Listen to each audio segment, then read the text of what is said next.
کیا فتویٰ صرف مرد ہی دے سکتے ہیں کہ عورت بھی مفتی بن سکتی ہے؟ جی ہاں، عورت بھی مفتیہ بن سکتی ہے، اچھا، فتویٰ دے سکتی ہے۔ ٹھیک ہے، فتوے کے لیے وہ شرطیں نہیں ہیں جو قضاء کے لیے ہیں اچھا، اور حکمرانی کے لیے ہیں۔ فتوے کے لیے علم کا ہونا ضروری ہے۔ امام نووی رحمہ اللہ نے شرح المہذب کے اندر یہ شرطیں بیان فرمائی ہیں۔ انہوں نے فرمایا کہ فتویٰ مرد بھی دے سکتا ہے، عورت بھی دے سکتی ہے، اور غلام بھی دے سکتا ہے، آزاد بندہ بھی دے سکتا ہے، یہاں تک کہ اندھا بھی فتویٰ دے سکتا ہے، اور اس کے علاوہ اخرس جو گونگا ہے وہ بھی دے سکتا ہے جب وہ بات سمجھا سکتا ہو۔ لیکن شرط یہ ہے کہ وہ علم رکھتا ہو، قرآن و سنت کا علم رکھتا ہو، اور اسی طرح اجماع اور قیاس اور اجتہادات فقہا سے وہ واقف ہو، وہ فتویٰ دے سکتا ہے۔ اس کے لیے ضروری نہیں ہے کہ وہ مرد ہی ہو۔ ام المؤمنین عائشہ رضی اللہ تعالیٰ عنہا فتویٰ دیا کرتی تھی اور وہ خاتون ہی تھی۔ اسی طرح ام سلمہ رضی اللہ عنہا، حافظ ابن قیم رحمہ اللہ نے اعلام الموقعین کے اندر جو خواتین مفتیات تھی ان کا تذکرہ فرمایا ہے، صحابیات میں سے بھی، تو ام سلمہ رضی اللہ عنہا ان کو بھی شمار کیا ہے۔ اسی طرح ام عطیہ رضی اللہ عنہا اور بہت سی دیگر صحابیات وہ فتویٰ دیا کرتی تھی۔ تابعین میں تابعیات جو تھی ان کے اندر بھی یہ جو ہے نا اس طرح کی خواتین تھی۔ معاذہ رضی اللہ تعالیٰ عنہا رحمہ اللہ، وہ ایک خاتون تھی، فتویٰ دیا کرتی تھی، اور بہت سے نا خواتین تھی جو باقاعدہ معلمات تھی، مدرسات تھی، احادیث پڑھاتی تھی، فقہ پڑھاتی تھی اور فتویٰ دیتی تھی۔ اور میں آپ کو ایک دلچسپ واقعہ سناؤں۔ یہ ایک فقیہ گزرے ہیں، ابو اللیث سمرقندی رحمہ اللہ، حنفی فقیہ تھے۔ ان کی کتاب ہے تحفۃ الفقہاء۔ اچھا، ان کی بیٹی ہے فاطمہ بنت ابی اللیث، تو وہ فاطمہ بھی فقیہ تھی، مفتیہ تھی۔ ماشاءاللہ۔ تو بہت سے لوگوں نے پیغام نکاح بھیجے ابو اللیث رحمہ اللہ کے پاس کہ اپنی بیٹی کا نکاح ہمارے ساتھ کر دو۔ بادشاہ، والی، حکمران، انہوں نے نہیں کیا۔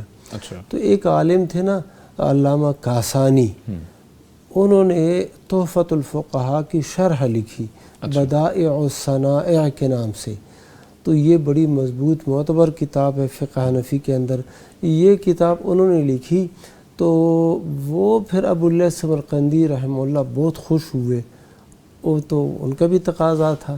پھر انہوں نے اپنی بیٹی فاطمہ کا نکاح یہ ان کے ساتھ کر دیا، علامہ کاسانی کے ساتھ۔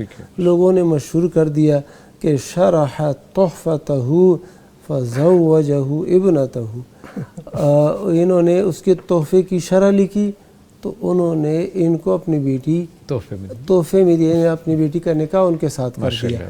ان کے متعلق یہ آتا ہے کہ جب پہلے یہ فتویٰ دیتے تھے ابو اللیث رحمہ اللہ تو والد صاحب کے دستخط ہوتے تھے، ان کے بھی دستخط ہوتے تھے، فاطمہ کے۔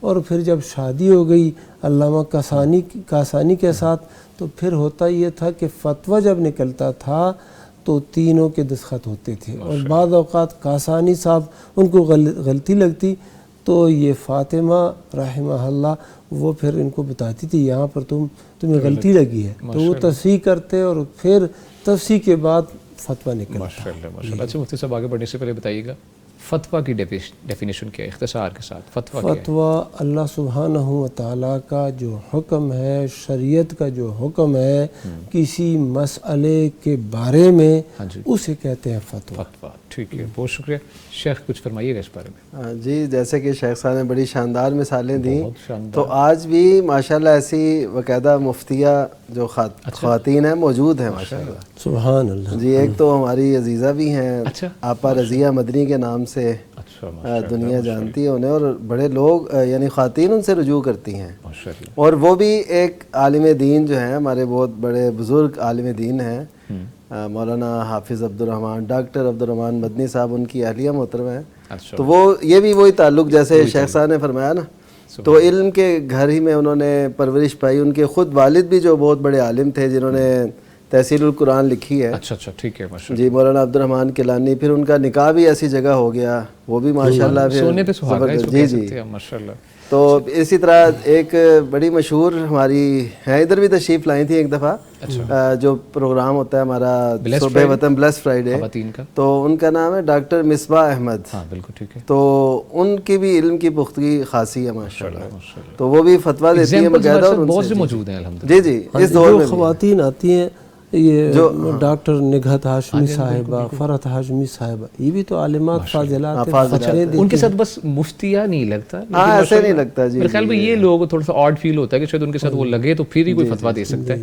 تو اس کے بارے میں آپ نے ماشاءاللہ رہنمائی دونوں مفتیان نے بڑے اچھے طریقے سے کی ہے.